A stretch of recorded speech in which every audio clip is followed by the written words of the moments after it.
So welcome everybody. Thank you for joining us for our Celebrate English Wine Week with Ridgeview. It's English Wine Week as of Saturday, and so we wanted to do a special event to collaborate with Ridgeview to mark the occasion, and also for Ridgeview's 25th anniversary. We were planning to do an in-class event before lockdown, so we thought next best thing we could do an online webinar for you. My name is Lydia Harrison. I'll be keeping an eye on the chat, so if you have any questions for Brandon, please just type them in, and I'll keep an eye on the chat and then collate them all and field them together at the end. And if you want to watch this back, it will be recorded and then available on the WSG School website under Student Information Webinar Recordings. So without further ado, let me introduce Brandon Barnham, who's Ridgeview's Business Development Manager, and he's going to take it away and tell them everything they need to know about English wine and Ridgeview. Thank you very much, Lydia. So yeah, thank you everyone for joining this evening. So it's a pretty, hopefully sort of fun and informal webinar. It's going to be run for about an hour, and we're going to talk about the kind of history of English wine, how it started, and kind of the key developments that we've seen over its history. We'll talk a little bit about Viti and Vinny in the UK and sort of generalise a bit. And then we will cover Ridgeview, kind of our family story, and the place and sort of how we fit into the industry, and a couple of developments that we've seen over the last 25 years of making wine in the UK. So as Lydia says, if you've got any questions, just shout, just pop them in the chat, and there'll be a Q&A towards the end of the session. And I will try and answer to the best of my capabilities. We've also got Mardi, who's our Director of Communications, also part of the family, the Roberts family. She's also attending, so she may be responding on my behalf. So thank you, Mardi, in advance. Cool.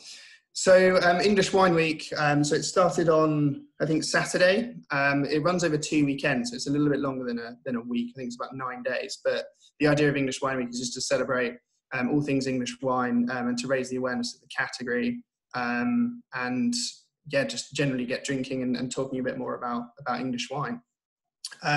So we thought we'd partner with the WSET and share kind of our experience of 25 years of making wine in the UK, and kind of, you know, some of the key overviews of various parts of the industry. So the first slide here, this is very kindly taken from the guys at Wine GB, who are sort of our overall kind of body in the UK, or wine body in the UK. And this is a kind of current kind of situation or an overview of the English wine industry. So as you can see, there's quite a few vineyards now in the UK. There's 658 vineyards, 164 wineries.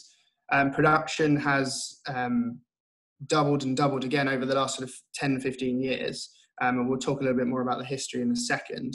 But as of 2018, we produced just over 13 million bottles in the UK. Which was a massive increase on 2017, albeit it was a very, very warm and good vintage, record-breaking vintage. But really, in the grand scheme of things, the English wine industry is probably only about 30 years old, so a very young industry. There was sort of evidence or traces that we'd been making wine in the UK back in the sort of Roman times, and it's generally agreed that the Romans did introduce the vine to the UK. But really in the sort of modern industry, it was only really as recent as the 1950s when there was a bit of a commercial revival. That was led by a producer called Hambledon, which I'm sure some of you are more than familiar with, based down in Hampshire. So it's actually 1951 they started out. Focusing on a lot of the German varietals. So varietals such as Seyval Blanc, Müller-Thurgau, and those sort of early ripening sort of aromatic varietals. And it wasn't really until the early 90s, late 80s, where we started introducing more international varietals into UK soil. So the introduction of Chardonnay, Pinot Noir, and Pinot Meunier, which are the three most planted grape varieties in the UK now. I think that's led by Pinot Noir, followed by Chardonnay, and then Pinot Meunier. And there's also Bacchus is quite widely grown in the UK. We'll talk about those three varietals moving forward. The concentration of vineyards is predominantly around the southeast, in particular Sussex and Kent, and there's some noteworthy vineyards along the west as well.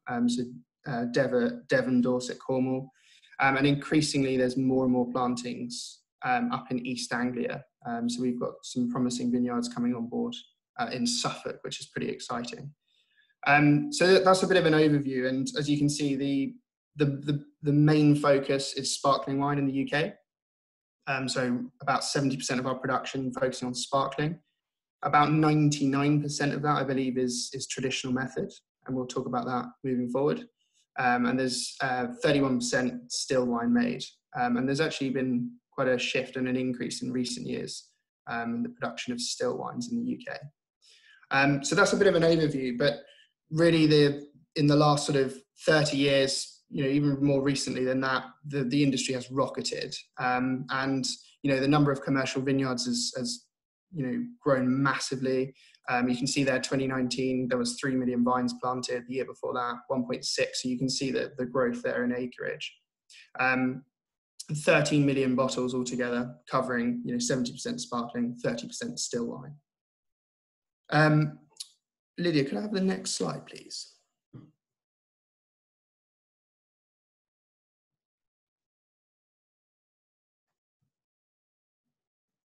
Oh, there we are, cool. So our story, or our journey, if you like, started back in 1995. So Ridgeview was founded by the Roberts family in 1995, founded by Mike and his wife Christine Roberts. So photo on the left, the lady right at the back standing up, you've got Christine Roberts. So her and her husband Mike Roberts founded Ridgeview in 1995. Before they founded Ridgeview, they owned a successful IT business. They lived in the south of England in Burgess Hill. They grew that to a pretty significant size. So by the late 80s, they had around about 600 members of staff. So it was a pretty large company in IBM distribution.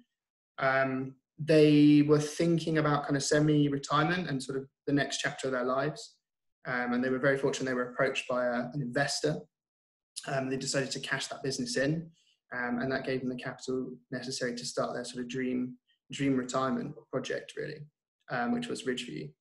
So they started investigating and sort of doing their due diligence around what you can do in the UK in terms of plantings and grape varietals. And their investigation pointed them towards Chardonnay, Pinot Noir, and Pinot Meunier.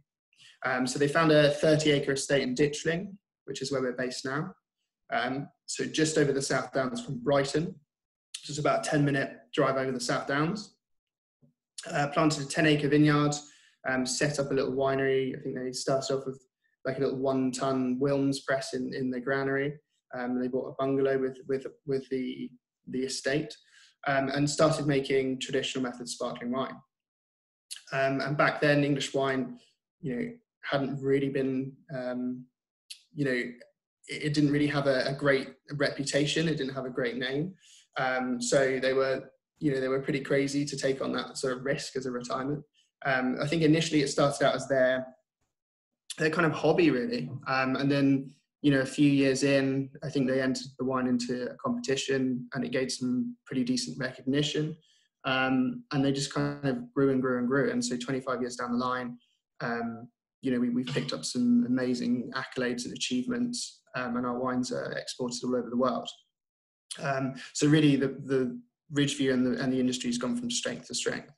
So it was all founded by Mike and Chris back in 1995. Nowadays, the company is run by their daughter and son. So it's stepped down into the second generation of the Roberts family. So in the picture on the right there, you've got Tamara on the left, who's our CEO. And her brother Simon stood next to her as our head winemaker. Mardi, who's in the background behind the scenes, is married to Simon. So she looks after our marketing and communications. And then Tamara, she's also married to the other gentleman on the left-hand side on the left photo at the back, also called Simon, who looks after sort of our technical side of things. So actively, there's sort of 5 family members within the business and pushing and driving the business forward. The kids in the photo, so they both got, so both Tam and Simon have got 2 kids, 2 boys. They're probably sort of 13, 14 now, so slowly getting into the age of getting involved with the family business. So we've done a couple of kind of chef pop-up dinners over the last couple of years, pre-COVID, which were great fun. We collaborated with some really sort of close friends and chef friends of ours, and they've been helping out sort of behind the scenes in the kitchen and whatnot. So slowly getting into that sort of 3rd generation of the family. But family's in the heart of everything we do. We're a team probably now of about 30 people, but everything, you know, is sort of all family orientated, with a focus on producing high quality traditional method sparkling wine. So that was kind of where our journey started, really. So Mike and Chris, 1995, 2nd generation now, have taken over and at the helm of what we do. Could I have the next slide, please, Lydia?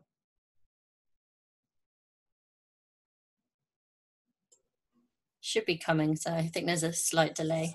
Yeah, that's perfect. Awesome. Cool. So going into the vineyard, and we'll talk a bit more generally about growing fruit in the UK, as well as what we get up to on a yearly cycle. But as I said earlier, the focus is on Pinot Noir, Pinot Meunier, and Chardonnay.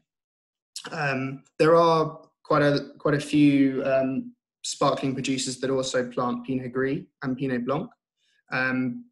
But in the grand scheme of things, the 3 sort of noble varietals are the focus. Overall in the UK, warmth is sort of key to success. We're looking for overall warmth in a sort of microclimate, coupled with sort of low rainfall, good drainage, southern exposure is the ambition. So that vineyard there in the photo is south facing. You've got the South Downs there.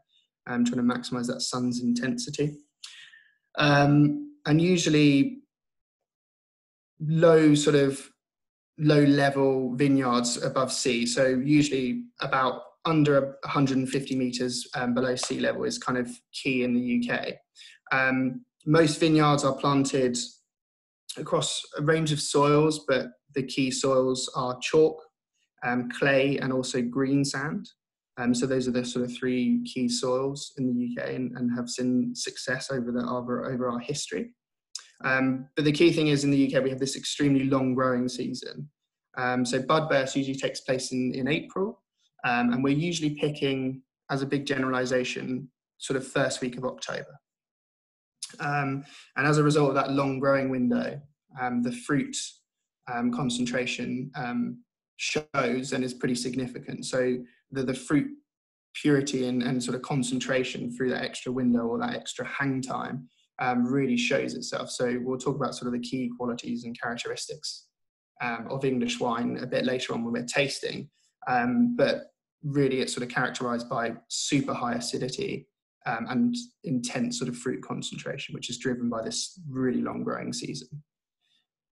So challenges in the UK viticulture scene, we have quite a few, but the most sort of noteworthy of challenges is frost. And frost comes in at bud burst, which is around that sort of time there, the photo on the right hand side. We get this really delicate area of plant tissue appear, shoots begin to sort of appear, leaf area begins to unfurl, and very sensitive, very delicate against frost. Year on year, we've seen yields devastated as an industry as a whole by frost. So I think 2017 in particular was a very bad year for frost in England. 16 was also relatively bad. But really, frost protection is crucial. So on the left, the photo on the left is a picture of our frost prevention method that we use at Ridgeview, extensively across all of our vineyards. So what we do is we import what they're called bougies, the giant candles essentially. So 5-litre paint pots. We cover the whole site in those. And in nights where there's frost, we head out. Or when I say we, the lovely guy on the right there, Max, our vineyard manager, and his vineyard assistant Tom head out. They light the bougies with the aim of producing these sort of hot air currents, which give off, enough sort of hot air to sort of relieve a bit of relieve a bit of that frost around the plant tissue. And so it just takes that edge away just to stop that kind of frost burn from happening. So pretty labour intensive. Fortunately, Chris Roberts, the founder, who lives on site, lets them sort of camp at hers for the evening. So they're constantly checking the weather stations when there's frost predicted. And they head out and light the bougies to protect against frost. But yeah, I think on average, frost is by far the biggest issue and threat to UK viticulture. There's lots of other frost prevention methods in place, such as sort of like giant fans, kind of suction cannons, other sort of fan and air moving devices that exist as well. But the one that we found most effective at Ridgeview and has provided us, pretty good results so far is our bougies that we get over from France. So that's, usually the start of the growing season for us. This year was pretty bad. Like we had a couple of bad nights. I think overall we've protected the vines pretty well. So overall damage is not, is good. Like we haven't had much damage. And yeah, that's really the sort of key focus and start of the growing season for us. Before bud burst, we're usually pruning, so everything gets pruned, cut back in preparation for the growing season. But frost is the sort of number one issue and sort of thing that we focus on the start of the growing season.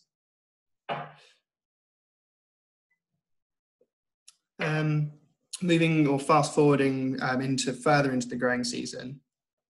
The next crucial stage to take place happens usually towards the end of June, sort of mid to end of June, kind of where we're at now, really, where we're going through the flowering process. So the little inflorescents appear. We start getting the development of little berries after about 7 days in. And again, that's a very crucial stage for us in the UK, given the sort of high levels of rainfall that we witness year on year. And usually we're just crossing our fingers for good fruit set and a good number of bunches per vine during the flowering / fruit set process. Veraison, where the grapes change colour, usually takes place towards the end of August in the UK. So the grapes tend to become a little bit more elastic. The skin's a bit more sensitive and they begin to ripen. And depending on the weather outside, depends on how long obviously the fruit stays in the vine for.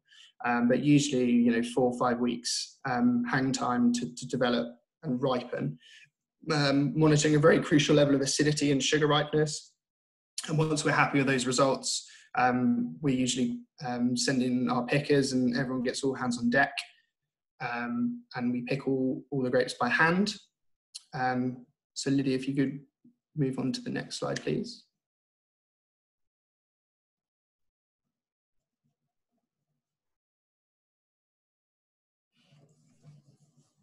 Should be there. Cool. So first week of October, as I said, as a broad generalization, the fruit's harvested by hand. Thoroughly assessed in the vineyard and then loaded into picking crates, which you can see on the left there. Those crates then get sent to our winery, ready for processing. And usually we're harvesting, 2018 actually was a very long harvest. I think we were harvesting for about 9 weeks in total. So very, very long harvest. And usually the trend is that we're, over the 25 years that we've been collecting data and seeing harvests across multiple vineyards that we work with, we're usually sort of harvesting from east to west as a sort of trend. Doesn't necessarily exactly sort of equate to that, but that's as a generalization, as a trend, we're usually going from east to west across the country harvesting fruit.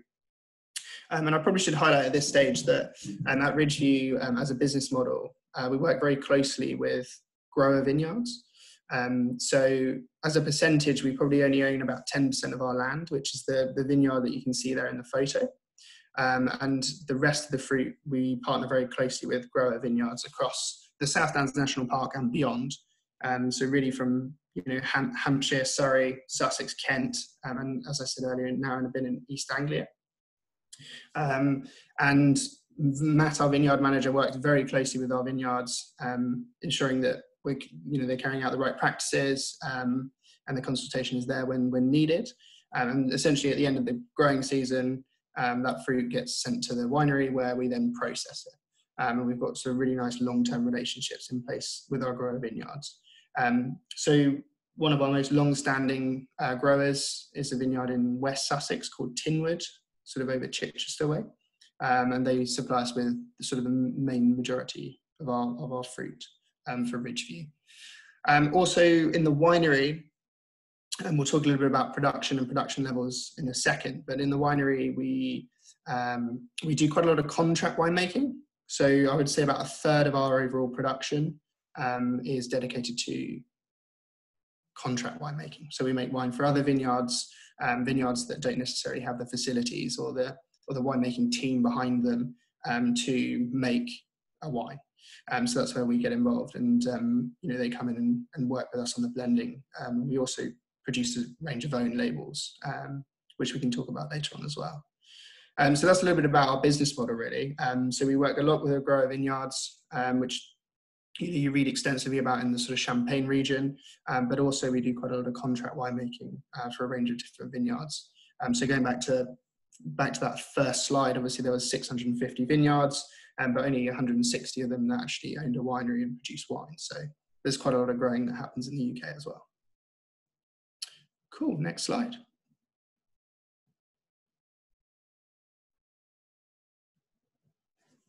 Fantastic. So,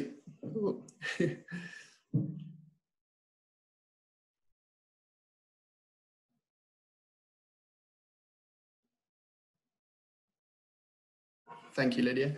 Cool. So in the winery, we bring all the fruit in those little baskets. We load the press by hand. Most producers in the UK were using horizontal basket press, so cockard. There's also quite a few Wilms knocking about, so the German pneumatic bag press. We have both actually at Ridgeview. We have 2 4 tons, one pneumatic, one cockard press. Very gentle pressing is crucial. So again, as a generalization, most producers in England follow, pretty much the processes set out by the CIVC in Champagne. So very similar kind of pressing models. So just to go into that briefly, so we're usually pressing in 2 different stages. So the fruit goes in whole bunch, which is key. The first part of the pressing cycle, known as the cuvee, is extracted first. And the cuvee tends to be sort of the most delicate, the sort of leaner style out of the 2 types of pressing that we do, and carries probably the most desirable qualities and characteristics. Then once that's extracted, and as a percentage, we're probably extracting roughly 50% of cuvee, if you're looking at sort of volume to weight ratio. We press a little bit harder after the cuvee to extract what is called the tie, which can be very important later on down the line. But because we're pressing a tiny bit harder, the tie tends to give off a little bit of extra flavour and a little bit more phenolic characters. Probably 10% extraction on the tie, and that's used and very important for adding a bit of body and structure later on when the wines are all blended together. And then the remaining sort of 35–40% fruit left in the press is generally used to feed cattle, reintroduced back into soil, and also sort of partnered with distilleries to produce a byproduct such as a gin, etc. The reason why we don't use that 35–40% is because past that tie extraction we'd be pressing too hard, and we'd be releasing too many unwanted characteristics into the overall blend. So we're all about the sort of delicate extraction of juice in extracting our base juice, really. So that's really important, the pressing cycle. Once we pressed all the juice, that goes straight into a stainless steel tank at Ridgeview, where it's left to settle for a couple of days, just to let any sort of separation occur, before it's then inoculated. So we use a dry cultured yeast, we rehydrate that goes in. And then first fermentation is well underway. And that fermentation usually takes about 7 days. And at the end of the first fermentation, we usually end up with a base wine that's sitting around about 10.5% ABV, super high acidity, and just ultra fruit concentration from the, as a result of that long growing season in the UK.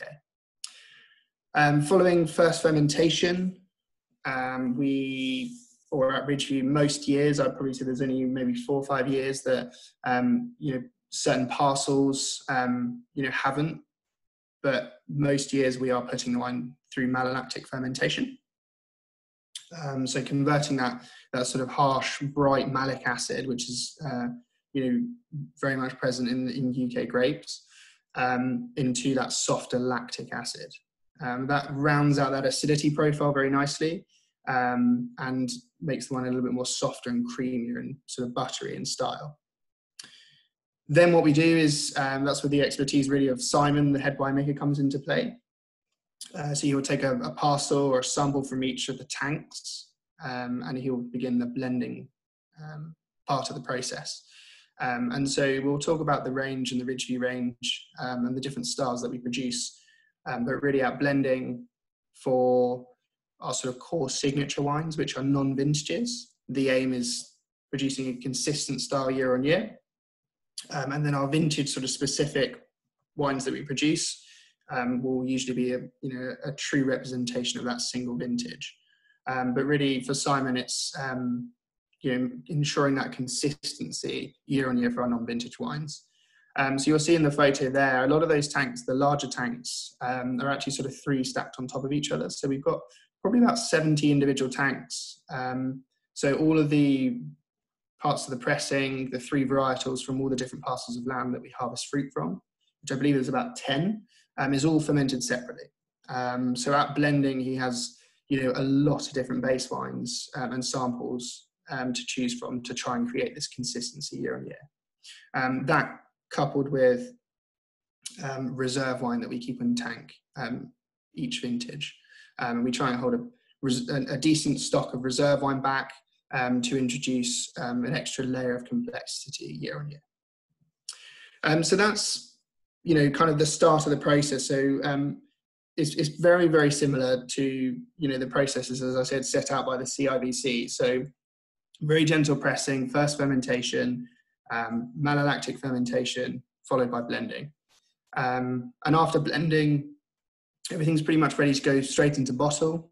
So there's a couple of processes in between.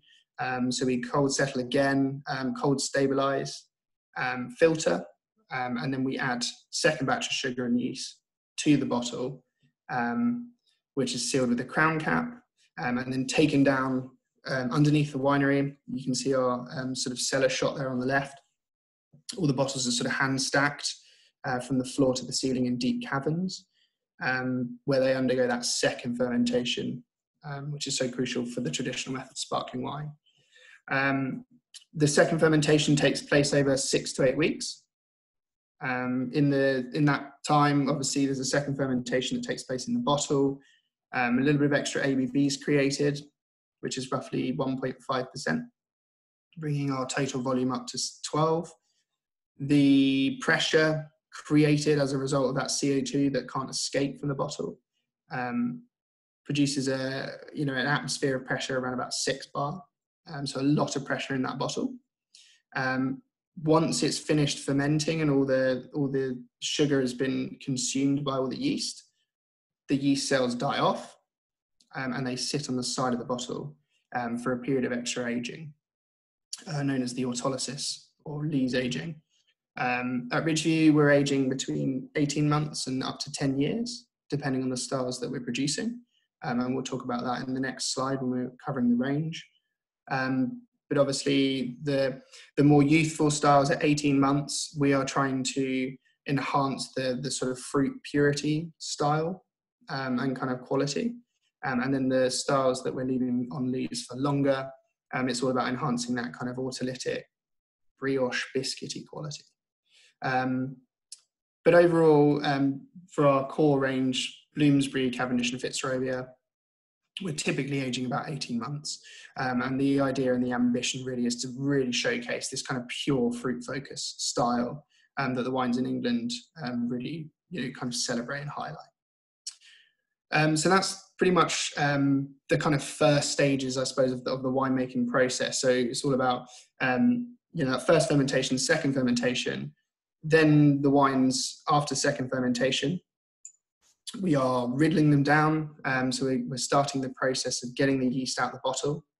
The wines are, the necks of the bottles are frozen.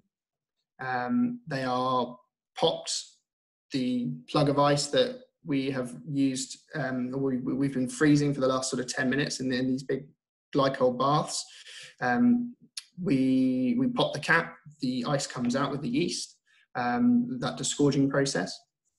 And then we're topping that up with what is called dosage, which is very important in traditional method sparkling winemaking, which is usually made up of reserve wine and addition of sugar. That goes in. The cork then goes into the bottle, sealed with a muesli, a crown cap, and then it's rested for a further 3 months before distribution, really. And that 3 months just allows that wine to settle a bit, homogenize properly, because we've just added that little bit of 10 ml of dosage. And then labelled up, packaged, ready to go out for distribution, really. So that's the winemaking process, and really from sort of grape to glass, we're probably looking at about 2 years for, our signature wine Bloomsbury as an example.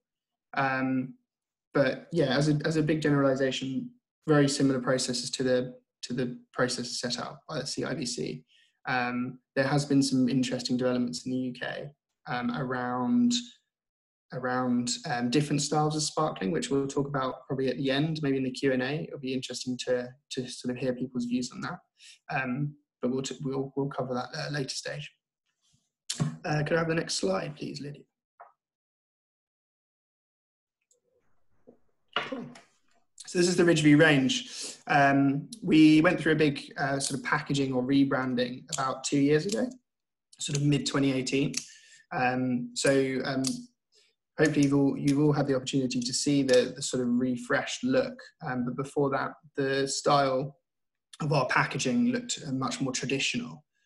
So I know we had someone earlier who put in the comments they were drinking the Ridgeview 2014, which I think was under our old identity, very classic looking.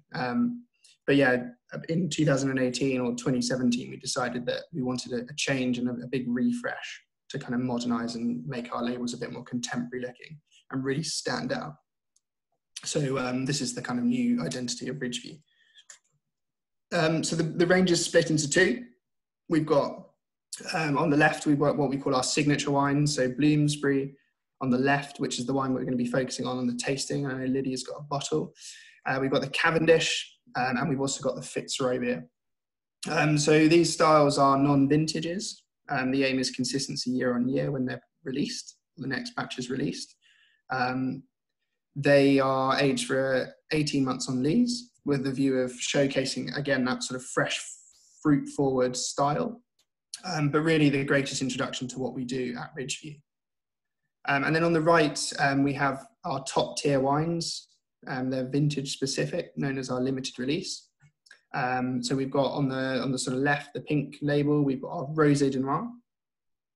In the middle, we've got the Blanc de Blanc, and on the right, we've got the Blanc de Noir. And these guys typically spend longer on lees. They're made in much smaller quantities from the best parcels of fruit and parcels in a given vintage, and set aside for extended lees aging to really highlight, sort of extra speciality in those styles. And they're produced only in the sort of best years. So when the fruit's at its best, and Simon's almost dissecting each parcel as it's coming off the press and in the vineyard to ensure that it has the spark. So the wine of focus then will move in, and we will cover and talk a little bit about the others, but just really to highlight the Bloomsbury, and hopefully you've all got a glass of something English in front of you, and even better if you've got a bottle of Bloomsbury or another from the range. But Bloomsbury was the first wine we made at Ridgeview.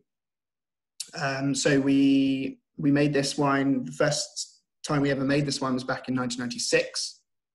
The style is Chardonnay dominant, so 2/3 of the overall blend made up of Chardonnay, and then the other third Pinot Noir, Pinot Meunier. It pretty much reflects our original plantings that we planted back in 1995.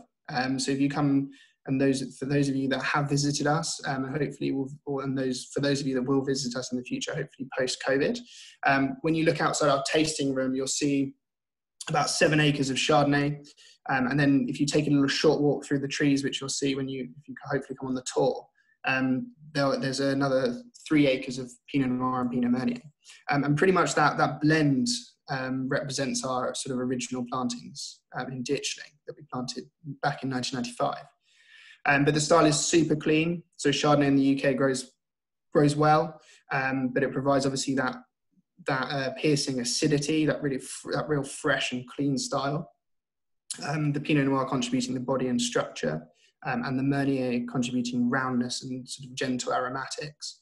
But really super clean style because of that 2/3 Chardonnay. We also age it for 18 months. So the idea is to really showcase that fruit even further. And then the Pinot Noir adding a little bit of roundness at the back. So super clean, fruit forward, a real celebration wine. And it's our non-vintage style. Where you can buy this, if you guys are interested in the future, you can obviously buy it from Ridgeview direct. But you can also pick it up in Waitrose and nationwide. So if you ever get the opportunity, by all means, give Bloomsbury a go. It's a really good introduction to what we do at Ridgeview and our sort of house style. And as I said, as it's a non-vintage, the idea is to produce this consistent style year on year. And then we'll just loosely cover the other 5 wines, because I know we're doing for time. We're going to do a bit of a Q&A. So the wine next to Bloomsbury Cavendish, if you wanted a really good comparison between Chardonnay and Pinot Noir and the sort of impact that has on the overall blend, it's really good to compare Bloomsbury and Cavendish. So Cavendish is the opposite style to Bloomsbury. So 2/3 Pinot Noir, Pinot Meunier, 1/3 Chard. So it's really good to make a comparison of those two together side by side.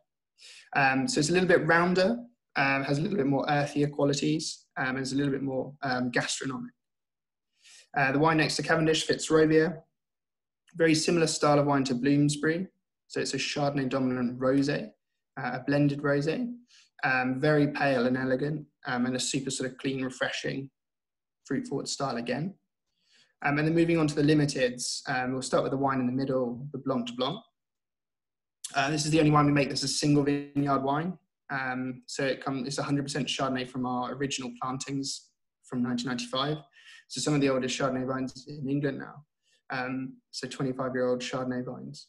And the fruit sort of opulence really stands out in that wine, followed by sort of 3 months aging. So a really sort of complex style, but super pure and clean. And that is a vintage. So we're currently on, I think, the 2015 vintage of the Blanc de Blanc. And then the other 2 wines, Pinot Noir and Pinot Meunier only. So if we start on the left, the Rosé de Noir is our Sanier method rosé. So a different style of rosé to the Fitzrovia. So whereas Fitzrovia, we make using a sort of blend. So we had a proportion of a red base wine from Pinot Noir in the winery to contribute this really delicate sort of pale colour. With the Rosé de Noir, we're typically just leaving the juice on its skins at pressing for roughly 6 hours. So really gentle maceration to get this super pale rosé. This is a real winemaker's wine. This is actually Simon, one of his favourite styles of wine that he makes at Ridgeview. And it's lovely and creamy and has this sort of unique freshness. And then on the right-hand side, the final wine is the Blanc de Noir.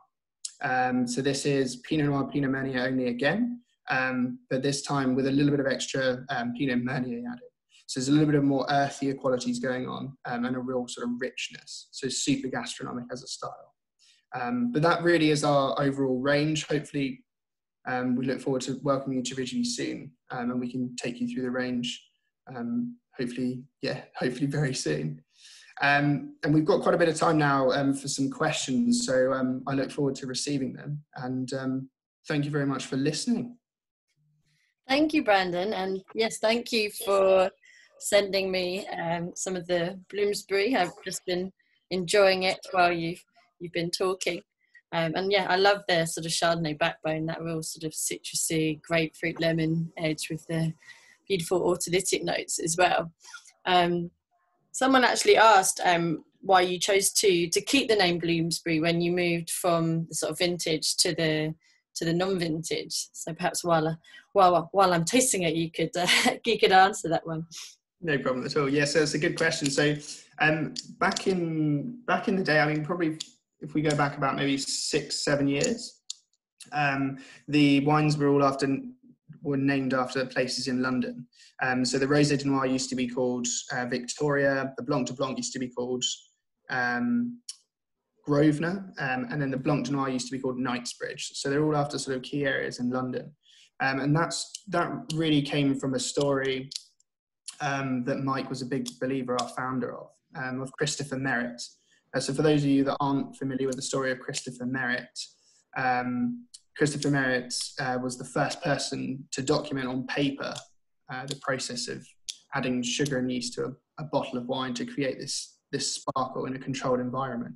And he lodged that discovery back in 1662 in the Royal Society in London, which was sort of 20-30 years before sort of Dom Perignon began perfecting that art.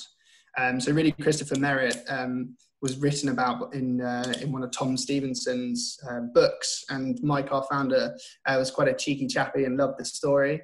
And so decided to name the range after key areas in London to celebrate this story of Christopher Merritt and his sort of discovery back in 1662. But we moved over to these kind of internationally recognised terms because they weren't getting as much recognition as we would like them to have done when they were sitting on restaurant wine lists. So to sort of further enhance their profile, sort of 6-7 years ago, when they're sitting on wine lists at sort of a fairly good price, we decided to change them to make them a little bit more identifiable when they're sat on the wine list. So that was the idea, but we wanted to keep the Bloomsbury, Cavendish and Fitzrovia identity for our signature wines, and as a kind of champion of that story of Christopher Merritt, really. So I hope that answers your question. Yes, definitely. And really nice story behind it. I always like championing Christopher Merritt and arguing who invented what. Quite a few questions, so I'll just sort of start at the beginning and see how far we get. One of the others is, what is your favourite Ridgeview wine and food pairing? Always very topical. Very good question. I'm going to keep it very simple. Bloomsbury and oysters is benchmark pairing. So, Bloomsbury, if you think about that really key citrus quality from the Chardonnay, it's the equivalent of squeezing a lemon on the oyster. So it's just benchmark pairing. But also Cavendish and charcuterie and olives, and then Blanc de Noir. It can hold itself against even game and sort of mushroom based dishes. But I think for me, like the best pairing is got to be Bloomsbury and oysters, or Blanc de Blanc fish and chips. There's two. Yeah, I should have got some oysters in if I'd known. Now I really fancy one. It's definitely the kind of weather and a perfect aperitif and absolutely start to dinner. Someone else asked, how is English sparkling wine received in the EU, and what are you doing to promote sales? And obviously, I suppose the conditions have changed a bit dramatically, but perhaps what you were doing before and what you're going to do. Yeah, absolutely. I think in the EU, increasingly they're gaining more and more recognition. So in particular, the UK wine scene has very good success in the Nordics. So in particular, Norway, Sweden, Finland.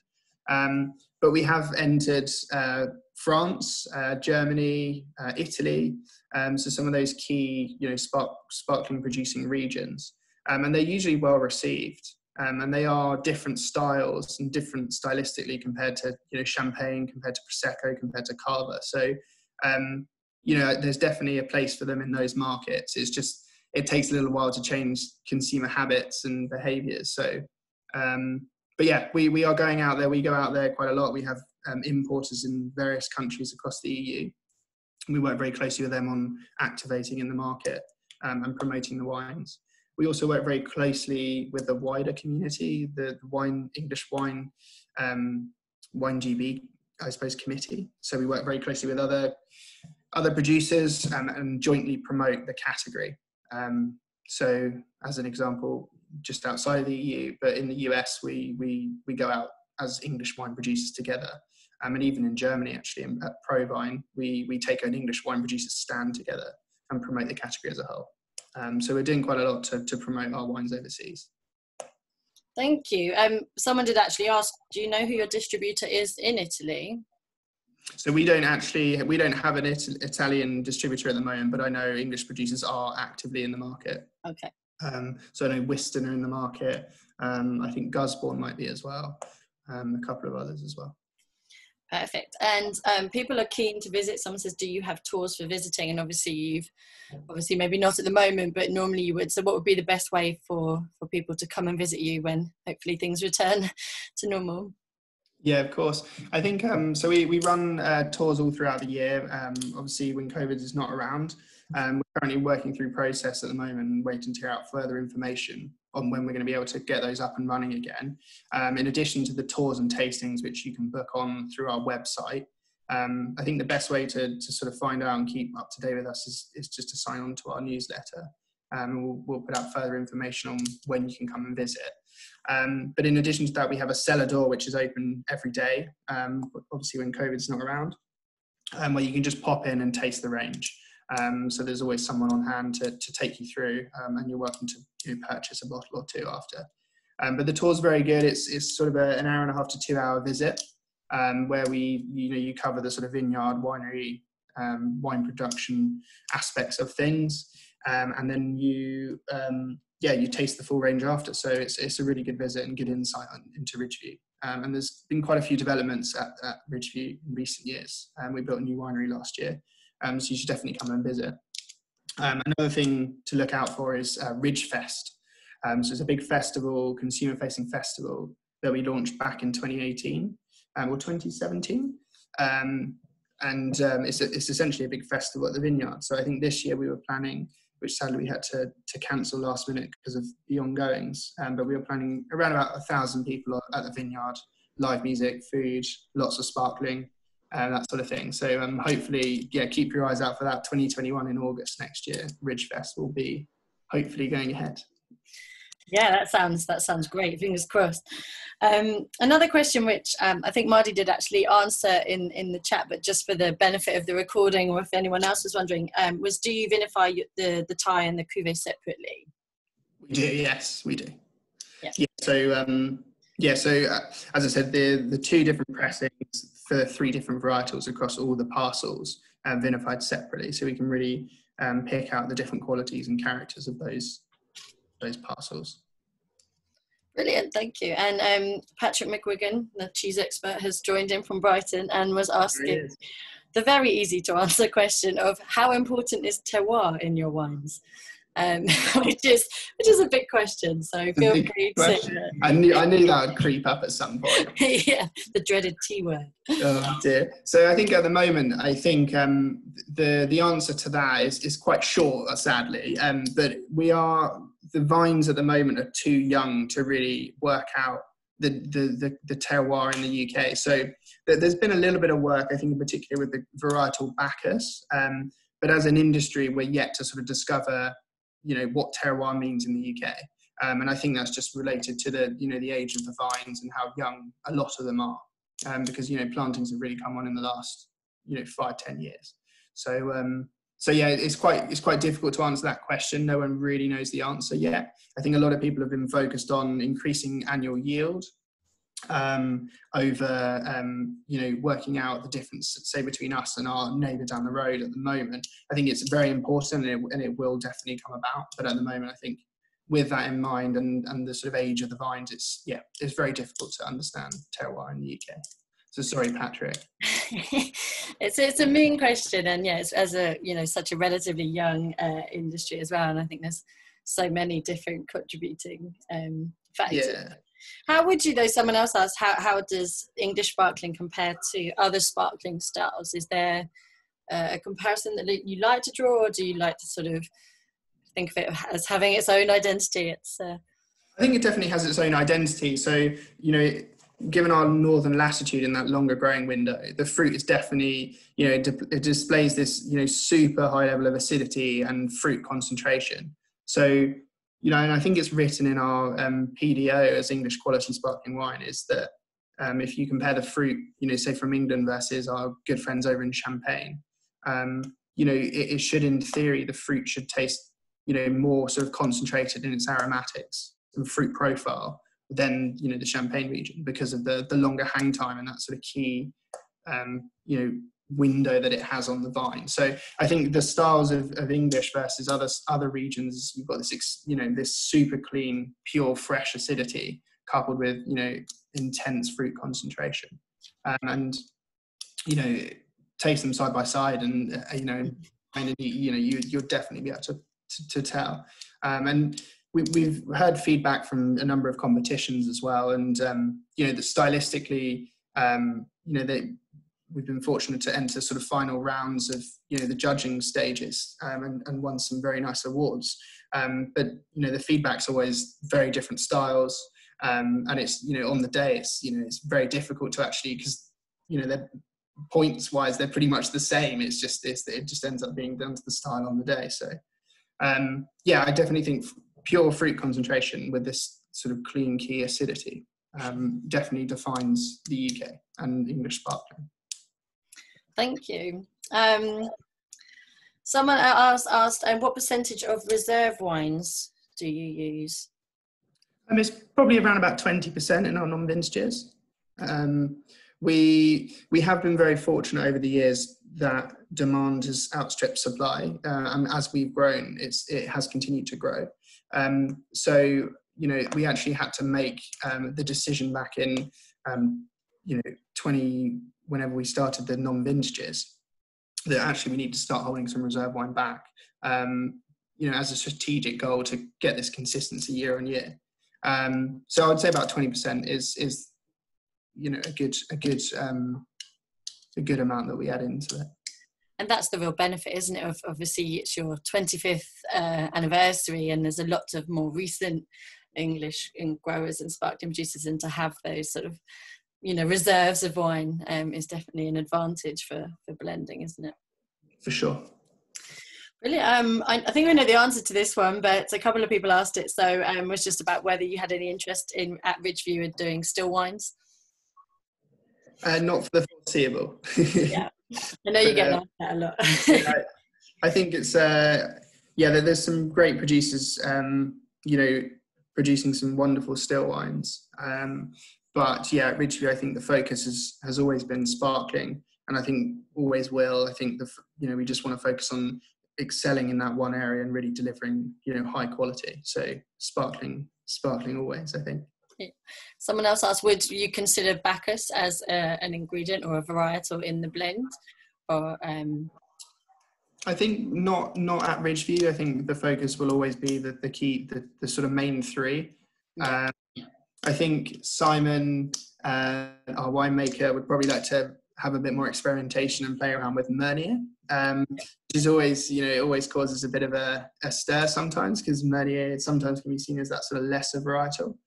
I've personally tasted a lot of Meunier base wine and sort of Van Clair at blending, and it always stands out as being this exceptional varietal with some real charm. So I think, I'm sort of going off on a tangent, but I think we'll always focus on the three varietals: Chardonnay, Pinot, Noir, and Meunier. So with that in mind, are you looking to expand at Ridgeview, or perhaps in the future have some different bottlings, or broaden the range, or are you quite happy with that sort of core six? There might be a bit of new product development on the horizon, but I have to wait and see. Fair enough. Watch this space. Yeah, we'll have a little look for that. But yeah, I think the core range is definitely there to stay. You know, there might be one or two extras.